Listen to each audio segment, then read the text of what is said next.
All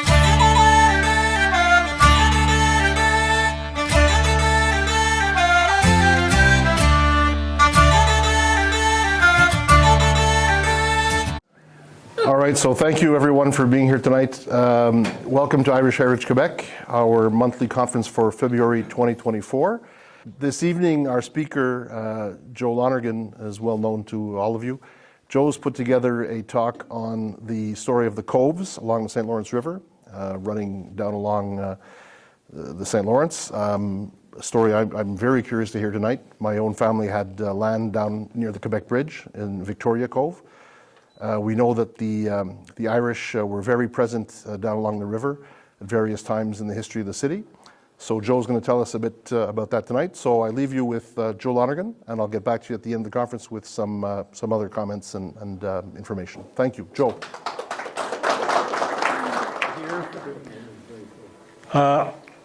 I'm going to give you a general impression of the Coves of Quebec City. Basically, from the stairs heading west. I'm not going to say much about, I will talk about Diamond Harbour, of course, and Champlain Street, but I'm not going to be talking about the riverfront from the stairs east as far as the granaries, because what you had there was really a series of wharves rather than coves. The coves really began at approximately where the stairs are now, what we call the Brown, the very bottom of the stairs. I want you to understand, a lot of you, some of you may not be from here, and some of you may not have spent that much time down on the riverfront. I grew up on Moncton Avenue, so we often went down to the riverfront. I shouldn't exaggerate. We went down enough, you know, to the riverfront to fool around. And I've spent an awful lot of time walking on Champlain Street, both toward the granaries and also out to Silvery sometimes. And that's what I want to talk to you about. I want you to understand that the coves that I'm going to talk about are the coves between, say, 1851 to 1901.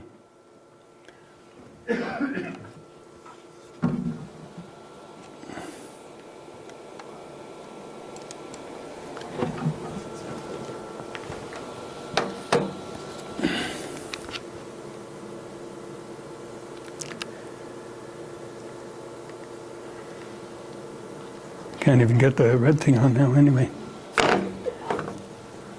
The Irish occupied, the Irish started coming in very early. As far as 1819, there was a census, a parish census, and you can see them on the riverfront, not in huge numbers, but like, for example, I found an Andrew Lonergan on the Brown, what Francophones would call Anse de Mer. One thing you have to understand is the coves keep changing names. I've seen Anse de Mer, or the Brown, also referred to as Lampson's Cove, and Dalkin's Coves, and Hall's Booms. It depends who's owning it at a particular time. I want you to understand too that the cove, that the riverfront that you see now is very different from the coves that existed up to about 1910, 1915. There was just a strip of land between the cliffside and the river itself. There were houses hugging the cliff. There was a street. There were houses on the other side of the street in some cases. And then it just went down into the river.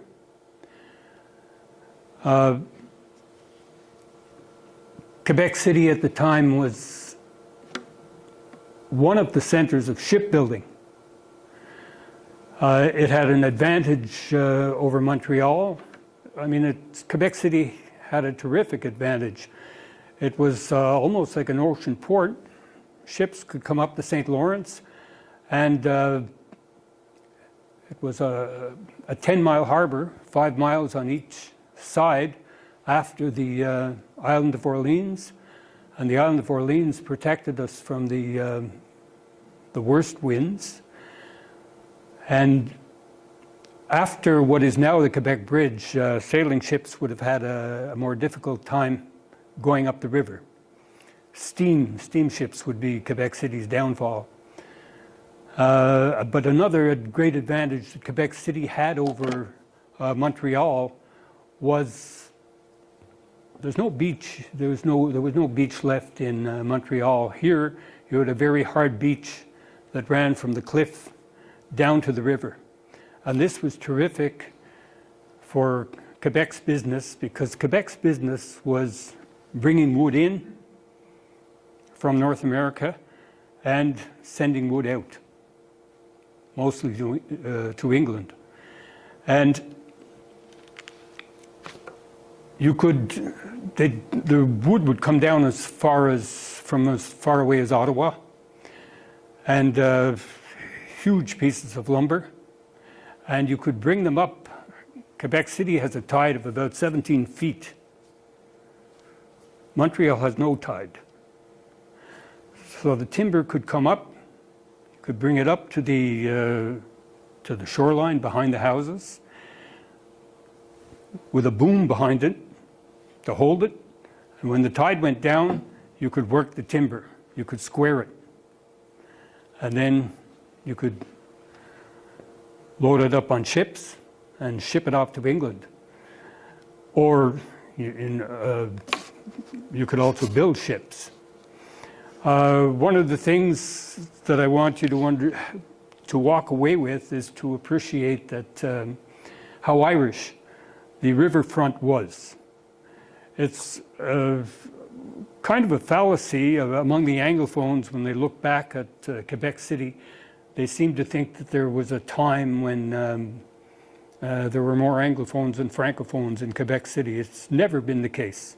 There's always been a French-Canadian majority in Quebec City. But that's not the case on Champlain. On Champlain, if you look at any census up to 1901, you find the Irish population is over 50%. If you go back to 1871, it's up around 70%. There's around 12,000 Irish here in 1871, and a good pile of them are down on Champlain Street. But there's no other area in Quebec City where there was an Anglophone majority. The shipbuilding was largely controlled by by big English capitalist shipbuilders, but 40% of the ships that were being built, the capitalists were French Canadians. French Canadians had shipyards down in St. Roch, and more of the Scots and English, and later on an Irishman would have them on the riverfront that I'm going to talk about.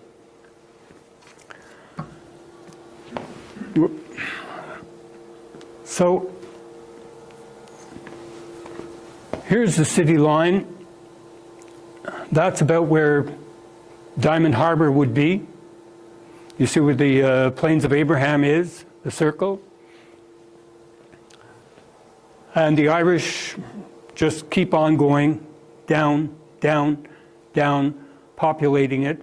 Some of them leapfrog ahead to Silbury. There's a separate Irish community there. And they keep on going down almost as far as the Quebec Bridge, although the bridge isn't there at the time. Geez, this is not going to work either.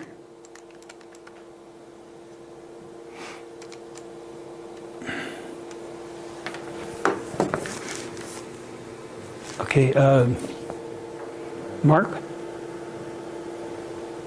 Do you think you could just pop them in the head as I...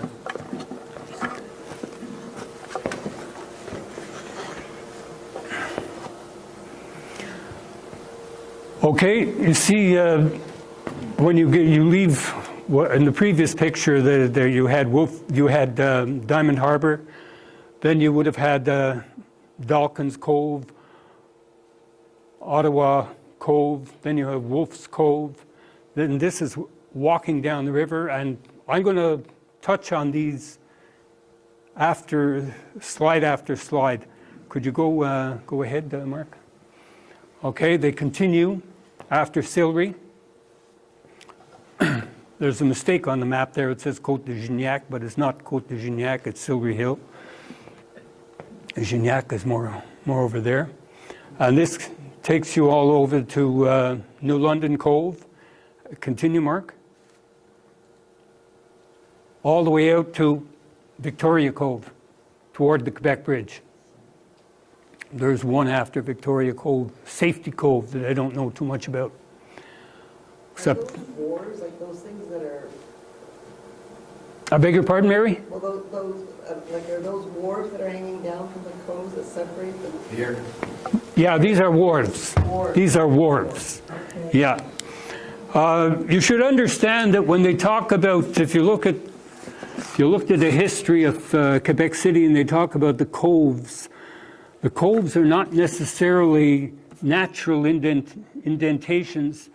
They'll name coves like Petries Cove or something, and it's just a stretch of riverfront that this guy has laid claim to, regardless of the geography. He has a boom there, and he controls the lumber there, whether it's for shipbuilding or whether it's for loading on ships to take off to England. Go ahead, Mark. This is from a very old 1841 map by a guy by the name of Bouchette, who made an awful lot of maps of Quebec at the time. And it's just to show you that there's a Petries Cove, and I found another reference to a Petries Cove, where it's in a different place, because these guys buy and sell, and the names of some of the names of the coves change, so it can be a little hard to follow. Go ahead, Mark. You could buy shorefront then? Yeah, evidently. Yeah, they buy the land. Yeah. Territory. No, like Brian O'Gallagher was just telling me that his father had a piece of land, I suppose where the Spaghetti House is now, up on St. Foy Road, but they had the land that went all the way back to the river.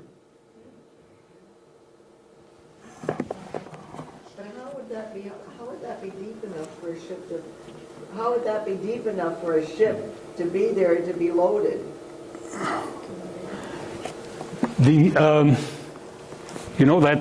Those wharves you were. That's. At the end of the wharf, that's where they load them. They also have, yeah. John O'Kane was an enumerator.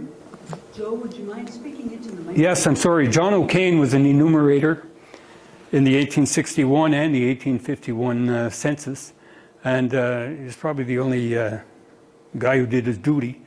They were encouraged to take notes and write about what they saw. And he was one of the few men who did that. And here he's talking, it's very hard to read, but he's describing what he's seen from the top of the cliffs. Okay, and he says, nothing can exceed the picturesque scenery from the various points of view, whether you admire the mighty St. Lawrence on the east with its summer fleets and numerous rafts of timber, or in winter, the surging, crashing fields of ice, and so on. Okay, so it's quite a spectacular thing. Again, that's another thing I want you to understand. The coves are nothing what you've seen in your lifetime. At a certain time of year, I suppose in late April, early May, the horizon on the east would turn white with sails of ships coming in from England. And perhaps from a previous talk, like John O'Connor used to like to talk about the ship laborers who loaded ships, and those guys were very often out of work in the winter time, or they might have had a piece of land up in Stoneham and went up and got trees and brought them into Quebec City and tried to sell them. Or some of them, like I had a great-grandfather, Pat Doran, who'd go down in the winter time. He'd just head down south, and he'd work out of Savannah or Atlanta. So they'd go, these Irish laborers and stevedores, that's what they do. But the ship builders, they worked all winter. They'd work all winter. They were carpenters, joiners, which a joiner is kind of a cabinet maker for a ship, and planksters and riggers making blocks and tackles. They'd be working all winter on these things, and they'd put the ships together and they'd launch them in the spring. So I want you to understand that it wasn't necessarily dead in the winter. There was a lot of work going on in shops, although in certain Irish areas it could have been dead because these were ship laborers and they weren't working in the winter, or they were working but they had to leave home. They come back for the next season. Go ahead, Mark. This is Diamond Harbor, and this building is still there. It was the Diamond Harbor Chapel. Previous to that, it was the Christian Brothers School. This was the Protestant school. Is that where the stairs are that you kept? That's exactly. The stairs come exactly right. I pass that probably 3 or 4 times a week. Come down past that. And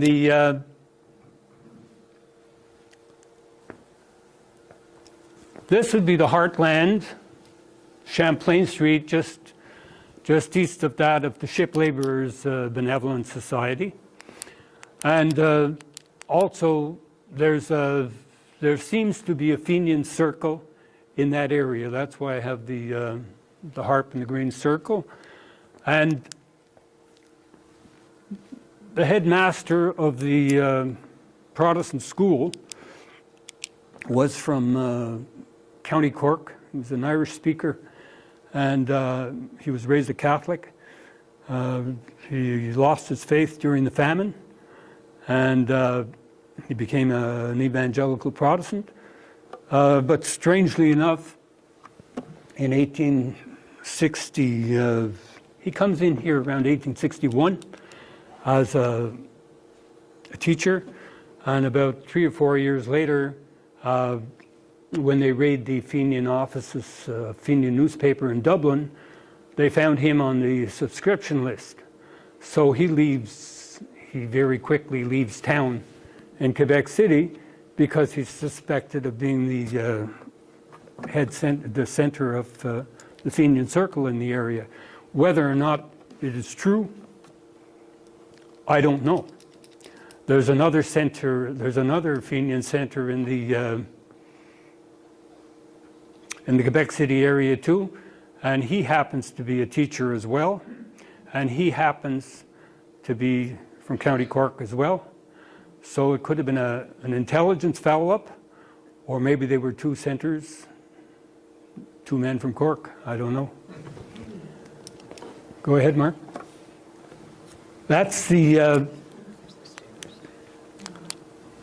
Cape Diamond in the winter time, and it gives you an idea of the houses the people were living in. This is around 1900. Go ahead, Mark.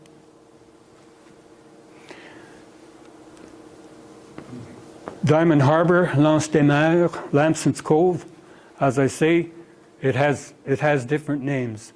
And you see the water is right up close to where the houses are. And again, I took lists out of Quebec directories for different coves in 1881 to give you an idea of who was living there. Some of you might recognize names of families you know. Robinson, Boyd, Jolette, Fortier, Fullerton, Hogan, Kennedy, La Liberté, Mahoney, Marcoux, McCormick, Moore, O'Neill, Scanlon, Toomey. And it's interesting to look at their occupations. Carpenter, gatekeeper, because there was a toll gate down there. There used to be a toll gate on the bottom of Cartier Avenue. There was a toll gate around, roughly, around Cartier, Bourlemarque. And there was parallel, there was one down in the Cove, too. When you went through that, bringing goods, you had to pay a toll. Go ahead, Mark. Dawkins Cove.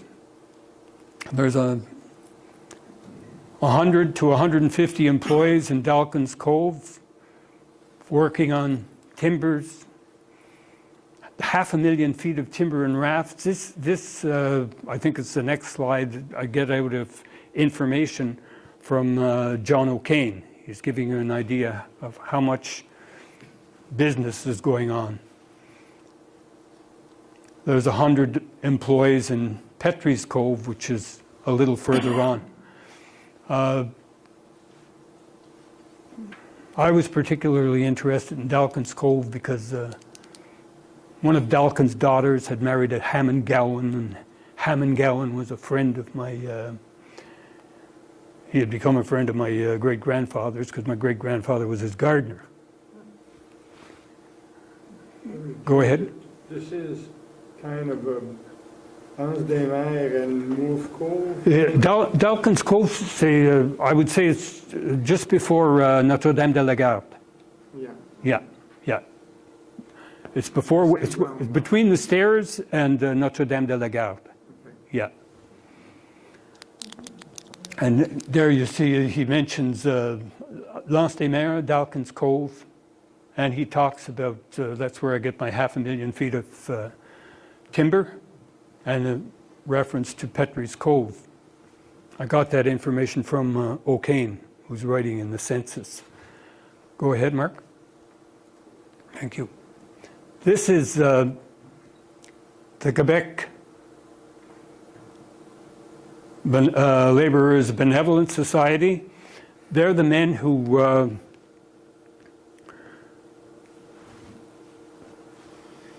organize loading ships. They start organizing in the late 1850s. They're probably organizing and arguing with the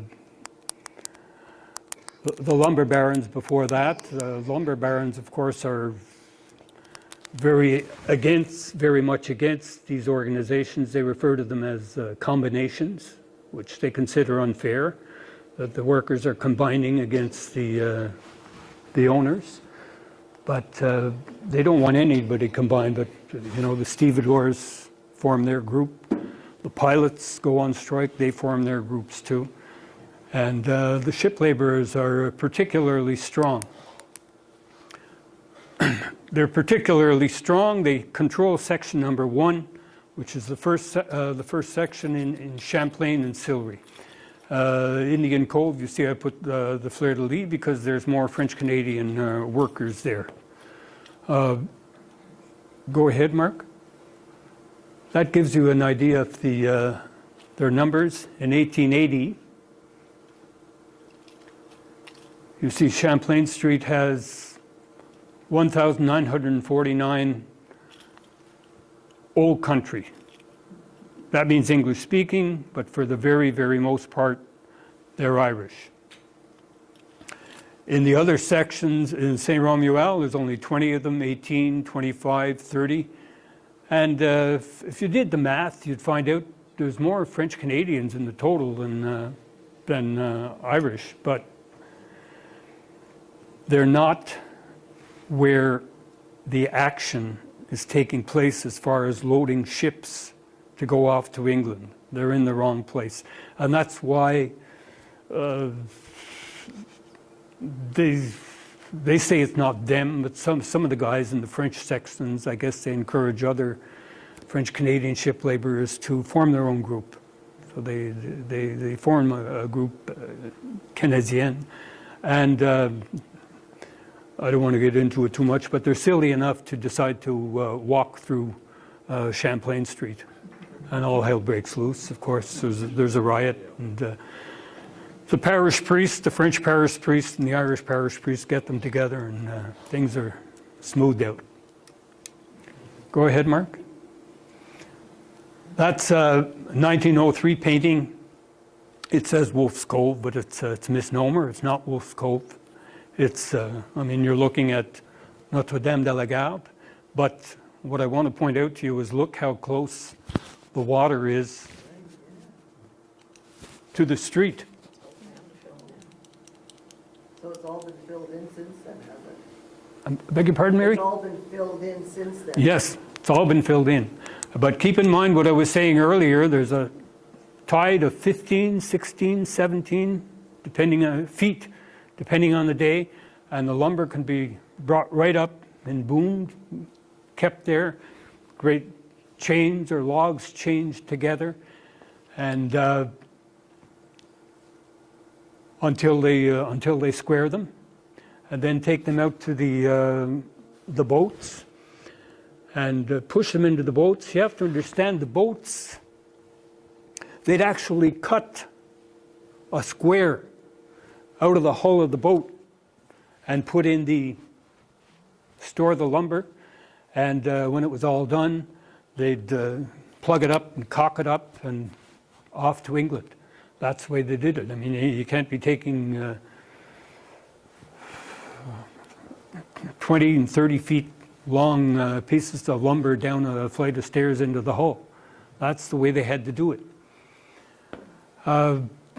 I should remark too, earlier, before the 1850s, they actually used to make ships out of these huge square timbers and sail them off to England and then dismantle them in England.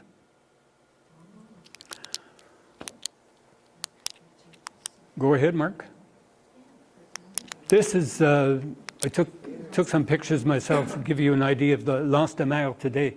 You see one of these stretches of land that goes out. That's on the Brown. That's where we had a couple of beers a few years ago, Rick. Absolutely not. I wasn't there. Okay, go ahead, Mark. This is a curiosity. Some of you may remember when you were a kid. I mean, I'm 76. I'll be 77 in a few weeks. But some of you who are old or as young as I am might remember going up to the cliff, and if you went down behind the museum, you went down to the cliffside, you go through a couple of cedars, and you start going through a little zigzag path down to the river. Evidently, this is not it. That's what it made me think of. The path I used to go down, it's all fallen away, it's gone. But there used to be another one, long gone, and this is out of George Gale's books, Twixt Old and New. He wrote this in 1915. A wooden stairs built at Cape Cove by the late Henry Dinning. He's a shipbuilder. For the convenience of the workmen in his shipyards who resided in Upper Wards and St. Rochs, were known as the Nanny Goat Steps. They ran from Cap Blanc to the head of the cliff, some distance east of the jail, prison, that's still there, part of the museum now, and shortened the route considerably, but not a trace of them has been left for years. At one time, many residents of the coves owned goats, with which to provide the milk supply for the household, and these hill climbers browsed the bushes on the cliff from whence came the Nanny Goat Steps. That's where the name derived from. Yes, Charles? When they talk to the Joel, they were talking about the museum, Okay. no, the jail that has become the museum. Is that it? Yes, Yeah. exactly. Yeah, that's it. These are in Ottawa Cove. This is just before Wolf's Cove. The names Conley, Auger, Britt, Comerford, Irving, Jackal, Lavertin, Nestor, Jimmy Nestor, Patrick Power, McCare Racine, Henry Red, William Walsh. Go ahead, Mark. Wolf's Cove. Now, Wolf's Cove, if you're familiar with Wolf's Cove, when you go down Gilmer Hill, there's a bit of an expanse of land, and that was a big shipbuilding area by Gilmer. Although later on, by 1881, it's owned by an Irishman, John Roach. And you see all the names. Keep in mind, the ship laborers on Champlain Street are about 98% Irish. The ship laborers, when I say ship laborers, I mean the men who would be loading the ships with wood sent off to England. The ship builders, maybe Scots, English, some Irish, and French Canadians. I've read that, again, the French Canadians had been making ships since the time of Jean Talon was in Quebec. And the shipbuilders remark that the French Canadians, as far as they're concerned, are superior workers working with the wood, making pieces, blocks and tackles, I suppose, and as joiners and carpenters. So you see a lot of French names here.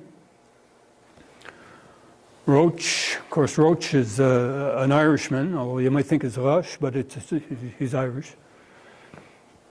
Aubin, the Aubins and Sylvie, kind of a funny family. They're French Canadian, obviously, but when there was enough Irish around, they became Irish. And when the Irish faded away, it became French Canadian again. Okay, Dan, you know all about that. Carswell, Cassidy, Daly, Demers, DeRushy, Deneen, Gagnon, Gauthier, Genet, Groves, Hawkins, Hennessy, Hughes, Julien, La Liberté, Lang, Laroche, Mackay, McCusker, Miller, Murphy, No, Newton, Penny, Power, Reed, and the Sisters of Charity, Sacred Heart. What's a boomsman here? A boomsman is a guy who, like a boom, are logs chained together so that when sometimes they're floating loose booms. There's a whole boom will come down the river, and then the boom will be captured and they'll be kept on shore. Sometimes the booms are they're permanent booms. They build up cages with square timber and fill them with rocks to make it easier to bring in smaller booms into the coves. And then, like I say, then the tide would go down, then they'd work. I thought they called those rafts, but you said they called that The things coming down, they're on rafts, yeah. They make huge rafts full of these logs, and then they break up the, okay, and then they hold them in booms. Mm-hmm.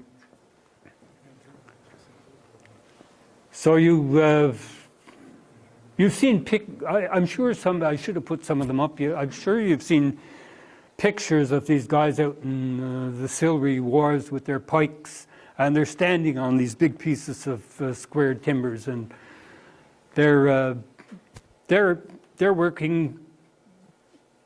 They're waiting for the tide to go down. They'll be working on the water, but later on they'll be working on the beach. Go ahead, Mark.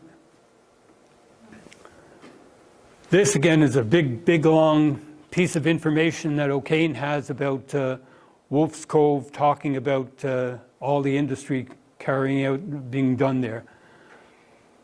How many ships are being produced in a year. Go ahead, Mark.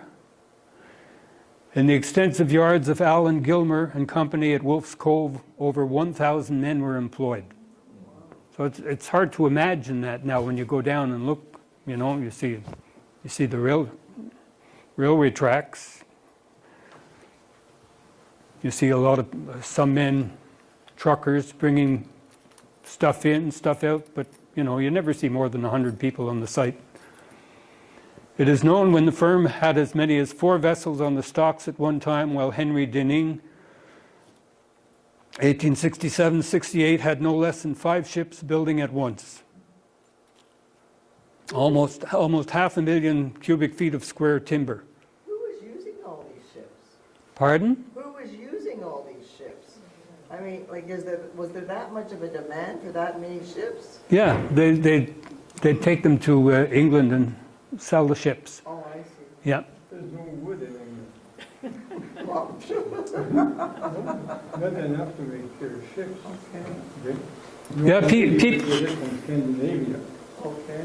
But when the war and was there, they couldn't have access. So Yeah, rich men would, capitalists would buy these ships, and they would transport cargo around the world and make a lot of profit. By 1870, it was owned by John Roach. So I went and found him in the census. Go ahead, Mark. This is Spencer Cove, just after Wolf's Cove. You go down Gilmer Hill and head in the direction of Sillery. That's Spencer Cove. It's below Spencer Wood, which is what the Anglophones used to call Bois de Coulanges. Okay? It was Bois de Coulanges before the conquest, and it's Bois de Coulanges now. But for quite a while it was called Spencer Cove, because the next slide will, again, you see all the names. I used to work with a guy who lived close to Spencer Cove. Again, the names are curious if you're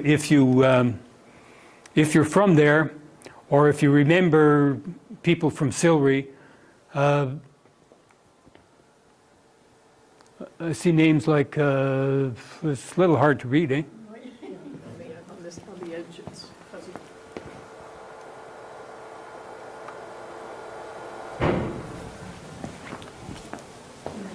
Knight, Bourgie, Breimer, Buckley, Carroll,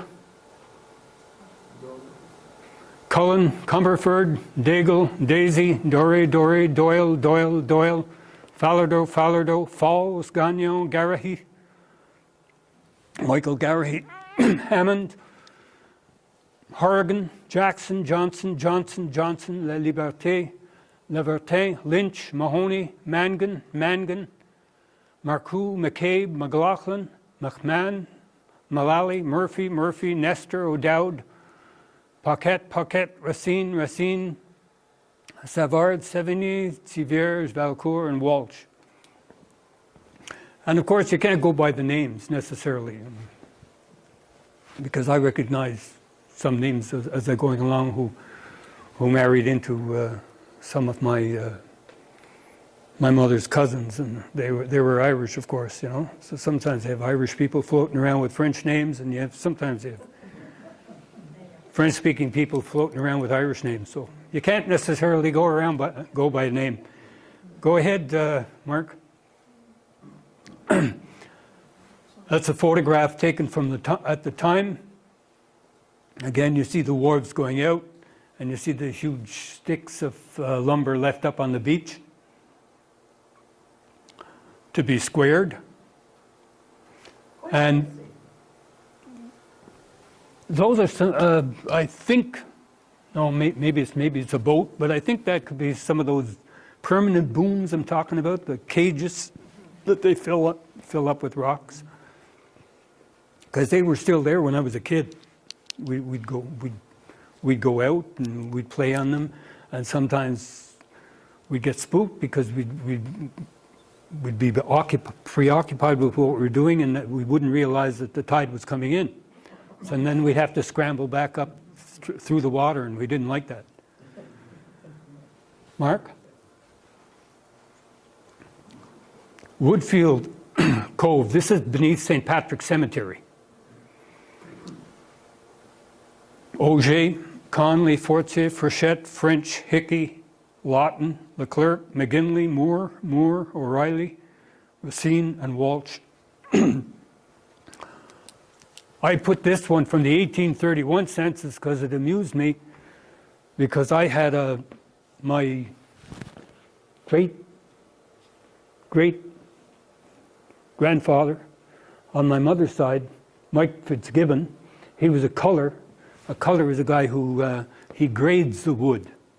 He decides what's best to use the wood for, and he lived on the he lived in Woodfield Cove, just above the beach, and I suspect it's a French-Canadian enumerator taking the 1831 census, and instead of putting Woodfield Beach, he put Woodfield Bitch. So.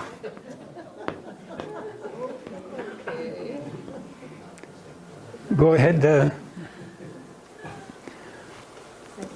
After Woodfield, after St. Patrick's Cemetery, you have St. Michael's Cove, and surprisingly, there was a hill that used to run up from there.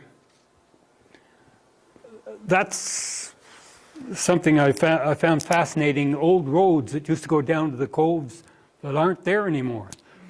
Not only the nanny goat steps disappeared, but actual roads disappeared. And this is not, at first I thought it was the road that, look at it. Here's St. Patrick's Cemetery. So the road comes up here, and you shouldn't confuse it with the last road that goes down into St. Patrick's Cemetery. That's what I did initially. I thought, oh yeah, that's what's left of it, but it's something else altogether. It's still further closer to Mount Herman. Was it related to St. Michael's Church, do you think? St. Michael's Church is national. St. Michael's Street? No, St. Michael's Church. It wouldn't have been far from there. St. Michael's. St. Michael's Church is on the other side. Yeah, St. Michael's Church is here, and the road came up here. Okay. Yeah. St. Michael's Church is there. Go ahead, Mark. Not surprisingly, but surprisingly that had I known what I was about when I was small, I could have gone to see some of these old hotels. There were hotels that between Wolf's Cove and Silvery Hill. I don't remember them, but evidently they were there. These are very old hotels. The lumbermen themselves, or foremen, when not preferring the hotels of the upper or lower town, generally patronized the by-town, Bird in the Hand, or St. Michael's hotels, which in these days were commodious and well-kept hostelries in Spencer, Woodfield, and St. Michael's Coves. I didn't write that. I got it out of one of Gale's books. Go ahead, Mark. Again, I see reference to Petry's Cove, and Petry's Cove should be much further west, but it's probably a change in ownership. The Point de Pizot is where the bottom of Silvery Hill, where the land picks out into the water.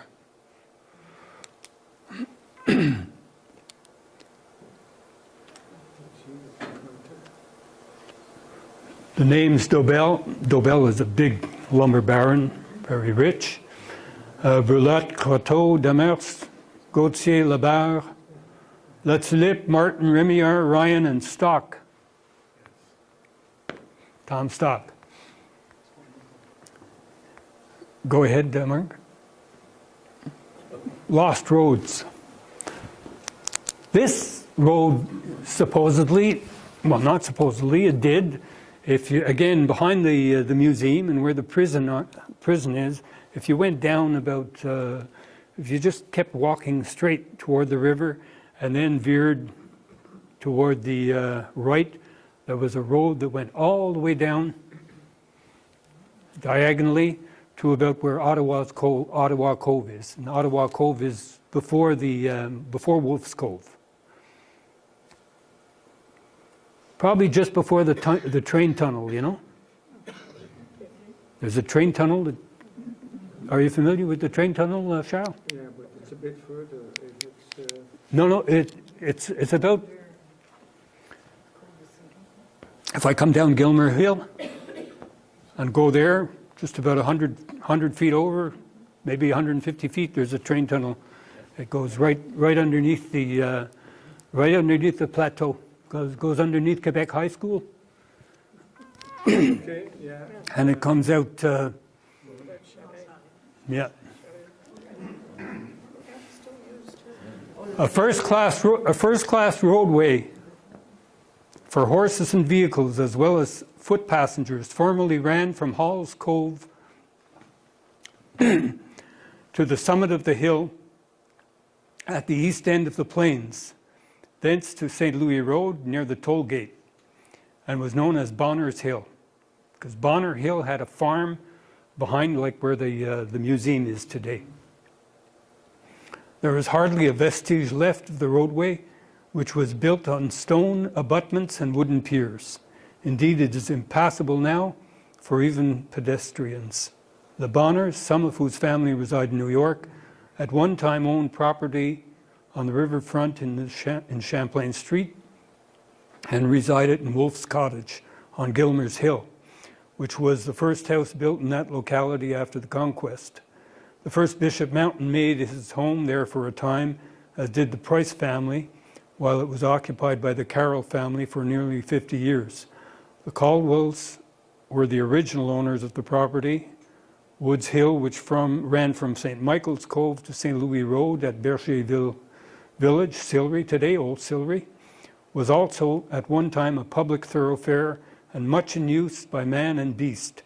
But it too, like Bonner's Hill, has long since served its purpose and is now impassable. Even the ravine up which Wolfe's troops reached the heights of the Plains of Abraham is almost filled in with earth as a result of heavy rains. That's the Ravine Saint-Denis. You can, if you go far enough up, you can see the ravine. And actually, if you have a sense of geography, just driving in René Lévesque from Sillery, you notice that you're going down the hill gradually. And if it occurred to you that if you left Belvedere, there'd be tiny and clean, and the land drains there, and it would be draining into the Saint-Denis ravine. But it's all plugged up now. Go ahead, Mark. Sillery Cove. Again, just names. Aubé, Blanchette, Bouchard, Brown, Byrne, Corcoran, Daigle, Egan, Feeney, Fitzgerald, Forgeroux, Grenier, Hall, Hiscock, Kelly, Kenneflick, it's Irish, Laborde, Lesney, Les Libertés, La Roche, Liston, Martineau, Orion, Phillips, Race, Sharples, Tardif, Timoney, and so on. Sharples, who's half Irish, and James Bowen is the proprietor of Sillery Cove. Joe, the Sharples, there was one of them was the mayor. That's right. And I think that's the same one who also was owner of the Quebec Chronicle, and the ancestor of our Quebec Chronicle Telegraph. It could be. Yeah. I didn't know he was a owner. Yeah, could be.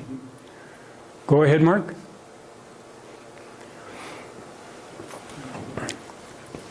The ship laborers, of course, have a section in Sillery. And again, there's a strong Fenian centre circle in Sillery. And this is the other man who I think possibly could have been confused with Edmund Ronayne, the principal, the headmaster in the other school. Frank Gallagher works at the Sillery Academy. Here. Later on, he moves into Quebec City. Go ahead, Mark. This, an old painting. It gives you an idea of what the coves look like with all the wood stacked up. Go ahead, Mark. View of Cape Diamond and Wolf's Cove from Pointe-à-Pitot, where the land peeks out into the river from at Sillery Hill. Go ahead, Mark. Dobell's Cove originally was Anse Saint-Michel, and it just looks so utterly different than it does today.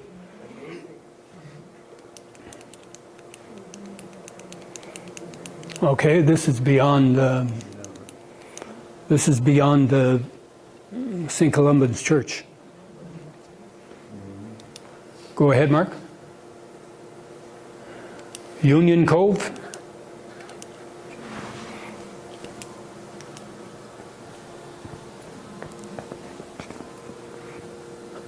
You have Dobell's Cove, Union Cove, New London Cove, O'Brien's Cove. Barry O'Connell, who's a friend of some of ours, that would have been, his ancestor would have come out of New London Cove. So Joe, all of these people who are listed, they lived in the cove. They were living there, and what you have to keep in mind. So were they like apartment buildings or what? Because there's a lot of people that are crammed in with all their families. Yeah, no, they were, in some cases, they're workers' cottages. Some of them are still there. What you have to keep in mind is you have names listed there, but these are family men, and they probably have 6 or 7 children. Okay, and believe me, That's pretty dense living. whether they're Protestant or Catholic, I've looked at the censuses, and they have big families. You know. If a Protestant can afford a lot of kids, he's got a lot of kids. Go ahead, Mark.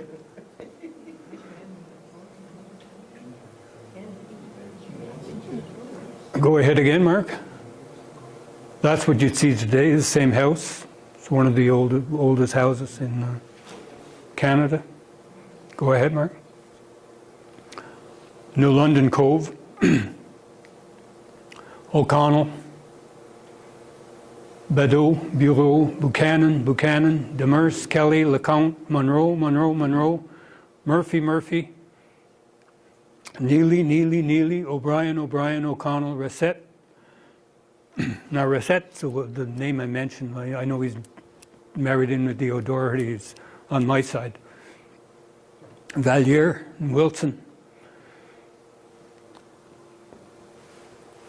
Nolan was a very successful Irishman who formed the village here, and that's why at the time it was called Nolansville. Go ahead, Mark. And out to Victoria, Ringsend Cove, then Victoria Cove. Where would they be? Pardon? Where would they be? Are they Ringsend Cove is near the bridge? getting out below St. Foy. Okay, Ringsend Cove, you're getting closer and closer to the bridge here when you get to Victoria Cove. And that's, yes? Can you point out where the Foulon Beach was? The Foulon Beach is back where Wolf's Cove is. As soon as you go down Gilmer Hill, you walk across to your right, and you're on the in the Foulon Beach area. Did you point it out on the map? Not this map. I'd have to go back. Yeah. Go ahead, Mark. Forward. Okay.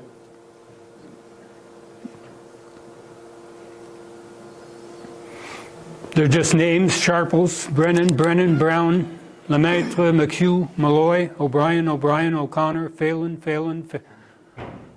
Pinot, Power, Reddy, Rousseau, and Sharples. Go ahead, Mark. Rocket, Duchesne, Frechette, Gignac, Laroche, Rocket. Now, Rocket, you might know, must be French Canadian. No, he's Irish. He's related to. He'd be one of my friend Frank Cannon's ancestors. Go ahead, Mark. Safety Coves, the last one. McGoldrick's, not surprisingly, they had some kind of connection to the O'Gallagher's, and the O'Gallagher's were in Victoria Cove. So it's not surprising that somebody somewhere hooked up there. McGoldrick, McGrath. And although I said I wouldn't go to the other parts, on the other side, there would have been Irish on the, some Irish in Indian Cove, because that's where some of my people came from, the Dorans, what the French Canadians call Lanceau Sauvage, just east of the Davy Shipbuilding. And you see they were building ships there. That was on the other side, wasn't it? Yeah, that's on the South Shore. This is almost at the end. Go ahead, Mark. New Liverpool on the other side of St. Romuald, where they're building the new elementary school. And there was a small section of the, in the 1900s, about a third of the people are of Irish origin there. Go ahead, Mark. Fading of the green in the Irish coves. What happened? The economic rise to supremacy of Montreal over Quebec City. And again, steam engines had a lot to do with that, because they could haul boats up the river. The weakening of the timber trade and steel ships replacing wooden ships. There was a flight of capital. English capitalists moved out of Quebec City and went to Montreal in some cases. Some of them went back to England. And I was looking at a book today where the descendant of one of the English shipbuilders was sort of bemoaning the fact that, and his ancestor had bemoaned the fact too, that perhaps they had missed their shot. They could have started building steel ships or iron ships in Quebec City, but it would have involved a huge capital investment, and I suppose some of them were not ready to take the risk. So as far as shipbuilding was concerned, steel ships really got off the ground in Glasgow and Belfast, and Quebec was left far behind. Higher education, economic diversification, the Quiet Revolution, and the redevelopment of the riverfront all played a hand in seeing the passing of the Irish community on Champlain. Go ahead, Mark. But again, this is 1871, Champlain area, it's 71.6% Irish. By 1901, go ahead, Mark, it's 50.2. So it's on the way down. A lot of the Irish are moved up the hill, or probably still more of them, they're moving to Montreal, they're moving to Toronto, They're moving to the States. They're following work. Go ahead. To try and give you a flavor of the place. This is from the Fireman's Magazine back in 1883. This guy would write articles. And he's not quite used to the Irish. And he goes down. He goes all over Quebec City and he feels very comfortable. But when he goes down to Champlain Street, he feels a little intimidated. Go ahead, Mark. This is what he says. This suburb called the Coves is a string of small houses close under high bluffs with a road running in front of them and wharves at intervals along the beach, the intervening basins enclosed by booms out in the current. The basins are covered with rafts of square timber and ships lie along the booms. Each ship has a busy group of men on her forecastle and under her bows. These are the ship laborers. Shout and hoist and who send the timbers through the portholes. After passing some miles of this timber region, I reach the city where the road narrows into a street with houses on either side. He's on Champlain Street. The lofty and massive docks have a certain homely dignity about them as they stand unmoved by the great tides and the rush of the mighty river. This Champlain Street is the Irish Quarter and the region of Quebec riots. A tavern nearby displays on its roof a figurehead of McMahon. This is the president of France at the time, Marshal McMahon. The Irish are all pleased at that. Okay, and also the characteristic motto, Irish rule or no rule at all. This is the only part of Quebec where you feel distrust, and the rough populace seem entirely out of place in these quaint, modest old houses. So we're not to be trusted. Go ahead, Mark.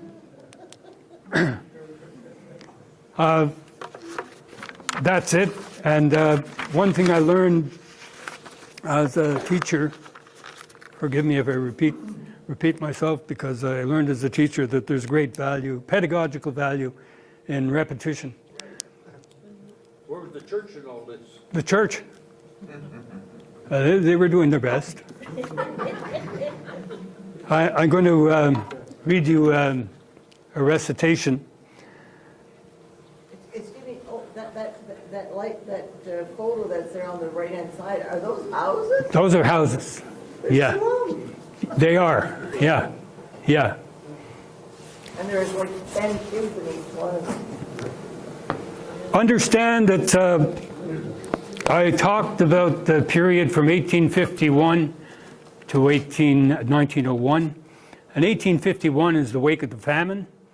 So in 1847, 48, 49, 47 in particular, you had a situation where you practically have the same number. Imagine how you would feel if next year, whatever the population is, Quebec City now, 700,000, if 700,000 immigrants arrived. Kind of surprising. You know, if the population of your city, that number arrived on ships, and a lot of them were sick and hungry. Okay, so I wrote this thing about Champlain Street. I'm sorry, Shirley. Yeah, I will. Out of Ireland, across the ocean, down the gangplank to the street, in their cold anticipation, in their hundreds, in their feet, to Quebec with all their troubles, all alone or with their kin, did St. Lawrence smile upon them as he saw them stumble in. Twixt the river and the cliffside ran the ribbon where they'd stay till the banshee, whim or fortune, bid them further on their way. Wooden tenement or hovel, from the damp of cold or heat, most would settle in exhaustion in some shelter off the street. Prédeville, below the city walls, above them on the rock, repeating Aaron's Irish towns of Aaron's Irish stock, They learned to work the river, the timber trade, and ship. Then they organized to loosen up the owner's crushing grip. The morning sun would rise up, warming window, wall, and door, but the cliffside always hated them and hid the sun by 4. The hatred ran much deeper than to hide the sun by day, for now and then he'd tumble down and carry some away. St. Lawrence sent the priests along. Was he really an O'Toole? To the chapel and the brothers to teach the young at school. The boys grew rough and ready for the river and the stairs as the Sarsfields and the Emmets engaged them in their cares. Ship laborers and stevedores, the riggers and the cullers, the firemen and the carters, the crimp men and the sailors. The bedlam of the ribbon street would fade as time went on. Like the smelt the men would catch at dusk, the catch and catch are gone. Do you come from Diamond Harbour? Was your father from the Cove?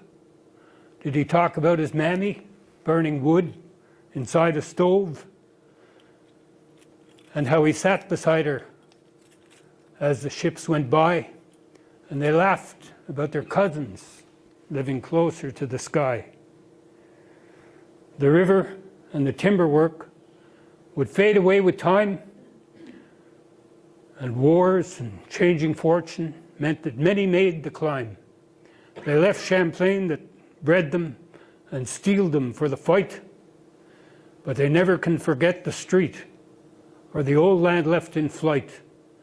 And some have stayed and some go back to keep with what has passed. Is that the Brown? And boys, oh boys, the tide is rising fast. O'Connell, Blaine, or Dinan, with luck you still can meet, or a Power, or a Delaney, if you venture on the street. Thank you.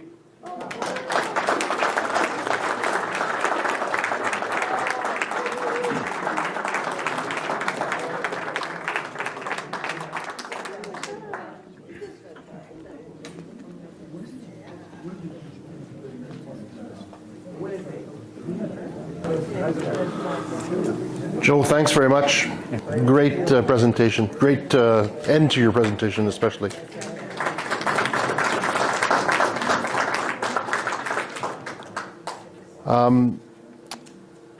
There was quite the tale. I'm familiar with Victoria's Cove, as Joe mentioned. My family owned the land from St. Louis Road all the way down to the river, where more or less where just to the east of the aquarium, which was built in the 60s. So we had cottages down along the river there, where there used to be timber, the timber trade in the 19th century. So I'm really impressed with Joe's very good presentation.